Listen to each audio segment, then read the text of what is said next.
ఉమ్మడి మెదక్ జిల్లాలో మున్సిపల్ ఎన్నికల్లో పోటీ చేసిన అభ్యర్థుల రాజకీయ భవిష్యత్తుపై కౌంటర్ను సంబంధించి మరింత సమాచారాన్ని మా ప్రతినిధి రాజు లైవ్ లో అందిస్తారు. రాజు, ఉమ్మడి మెదక్ జిల్లాలో మున్సిపల్ ఎన్నికల ఫలితాలకు సంబంధించి మీ దగ్గర ఉన్న అప్డేట్స్ ఏంటి? ఉమ్మడి మెదక్ జిల్లా వ్యాప్తంగా కౌంటింగ్ అయితే ప్రారంభమైంది. మొదటగా పోస్టల్ బ్యాలెట్ ఓట్లను లెక్కిస్తున్నారు. మొత్తానికి ఉమ్మడి జిల్లా మెదక్ జిల్లా వ్యాప్తంగా మెదక్, తూప్రాన్, రామంపేట్, నర్సాపూర్, గజ్వెల్, దుబ్బాక, హుస్నాబాద్, చేర్యాల, సంగారెడ్డి, జహీరాబాద్, సదాశివపేట, కోహీర్, నారాయణ్ ఖేడ్, ఆందోల్, జిన్నారం, గుమ్మడిదాల, గడ్డపోతారం, ఇంద్రేశం, ఇస్నాపూర్ మున్సిపాలిటీకి సంబంధించి కౌంటింగ్ అయితే ప్రారంభమైంది. మొదటగా పోస్టల్ బ్యాలెట్లు అయితే లెక్కిస్తున్నారు. తర్వాత పోస్టల్ బ్యాలెట్ల అనంతరం కౌంటింగ్ ప్రారంభమవుతుంది. ప్రతి రౌండ్ కు మూడు వార్డుల చొప్పున ఇప్పుడు కౌంటింగ్ అయితే ప్రారంభమవుతుంది. అయితే ఫస్ట్ గా చేర్యాల చివరగా జహీరాబాద్ సంబంధించిన ఫలితము తేలనుంది. మొత్తానికి చూసుకుంటే ఉదయం 8 గంటల నుంచి మధ్యాహ్నం 3 గంటల వరకు పూర్తి స్థాయి ఫలితాలు అయితే వచ్చే అవకాశం ఉంది. తద్వారా ఎన్నికల భవితవ్యం తేలేందుకు మరొక 2 గంటలు అయితే వేచి చూడాల్సిందే. ఇప్పటికే ప్రధాన పార్టీల కూడా వారి అభ్యర్థులను హైదరాబాద్ అయితే తరలించారు.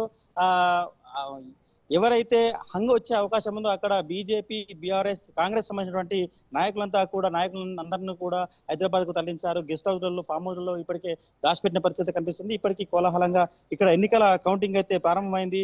మొత్తానికి పూర్తి స్థాయి పోలీస్ బందోబస్తు ఏర్పాటు చేశారు.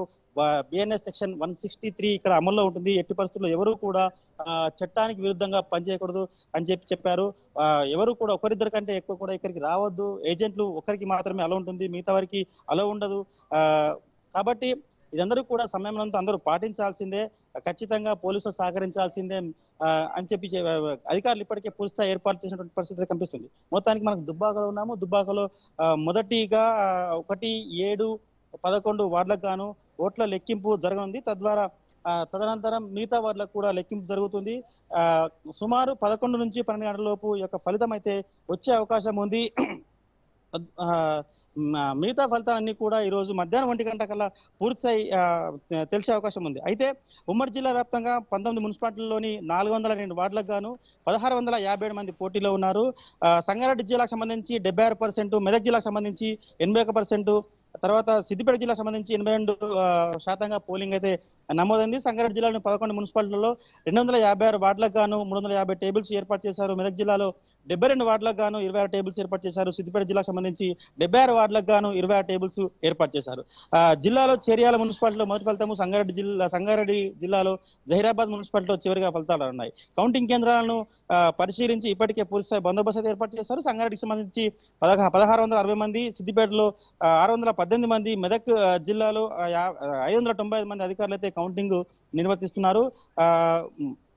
మొత్తానికి 402 వార్డులకు గాను 1657 మంది పోటీలో ఉన్నారు. ఇప్పటికీ వాళ్ళందరినీ కూడా హైదరాబాద్ లాంటి సుదూర ప్రాంతాలకు తరలించారు. పటిష్టమైన పోలీస్ బందోబస్తు మధ్య కౌంటింగ్ అయితే ప్రారంభమైంది. మరికొద్ది సేపట్లో ఈ ఉత్కంఠకైతే తెరలేపనుంది.